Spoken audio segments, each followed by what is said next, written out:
সব মানুষই চায় জীবনে সফল হতে, কিন্তু সবাই সফল হতে পারে না। এমনকি জ্ঞান, বুদ্ধি, বিদ্যা ও সম্ভাবনা থাকা সত্ত্বেও বেশিরভাগ মানুষ সফলতা শিখরে পৌঁছতে পারে না। এর অন্যতম কারণ হলো বেশিরভাগ মানুষ নিজেই জানে না তার ভিতরে কতটা সম্ভাবনা আছে বা তিনি কি করতে পারেন। আর বাকি কারণ হলো চেষ্টা, আত্মবিশ্বাস, ধৈর্য, সাফল্যের জন্য ক্ষুধা ইত্যাদির অভাব। আজ আমি আপনাদেরকে কিছু সফলতা নিয়ে কথা বলতে যাচ্ছি। ব্যর্থ হওয়ার নানা উপায় আছে, কিন্তু সফল হওয়ার উপায় একটাই।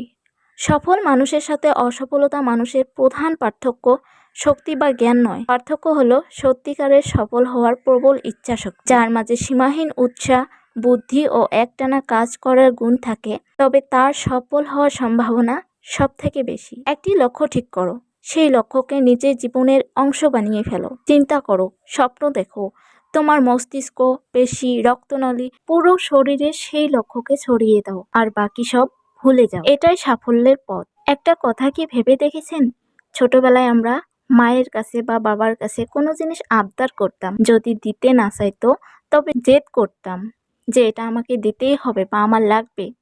তেমনি জীবনে সফল হতে চাইলে দুটি জিনিস প্রয়োজন, একটা জেদ আর একটা আত্মবিশ্বাস। সাফল্য পেতে চাইলে কঠোর পরিশ্রম করতে হবে।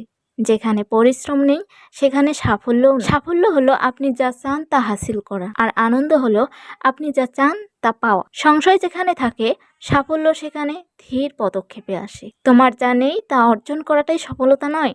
সফলতা হচ্ছে এমনকি তোমার সব কিছু হারিয়ে ফেলার পরও হাল ছেড়ে না দেওয়া। সবসময় মনে রাখবেন, মানুষ জন্ম হয় সফলতার জন্য, ব্যর্থতার জন্য নয়। তো ফ্রেন্ডস, আজ এতটুকুই। দেখা হচ্ছে পরবর্তী কোনো ভিডিওতে। ভিডিওটি আপনাদের ভালো লাগলে অবশ্যই সাবস্ক্রাইব করবেন আর একটা লাইক দিয়ে শেয়ার করে পাশেই থাকবেন। Thank you.